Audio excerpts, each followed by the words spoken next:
وسلامة الأراضي المالية. فماذا تريد المملكة المغربية؟ نتابع مع أحمد حفصي.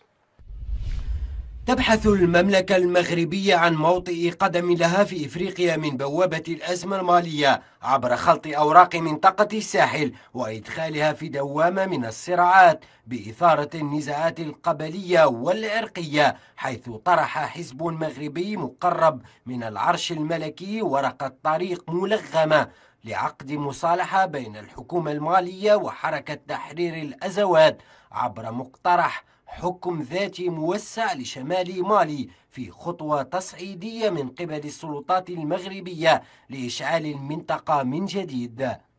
التحرك المغربي جاء بإعاز فرنسي وبالتزامن مع جولة إفريقية هي الأولى من نوعها منذ سنوات للعاهل المغربي محمد السادس تقوده إلى السنغال والغابون وكوتيفوار.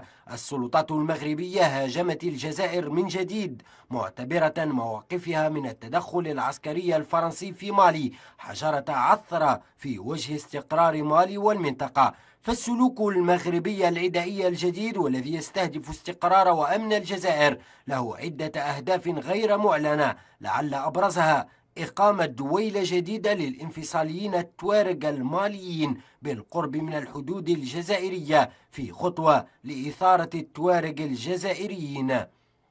مناورة الرباط الجديدة كشفت حقيقة نوايا أمير المؤمنين في إشعال المنطقة عبر دعم حركات انفصالية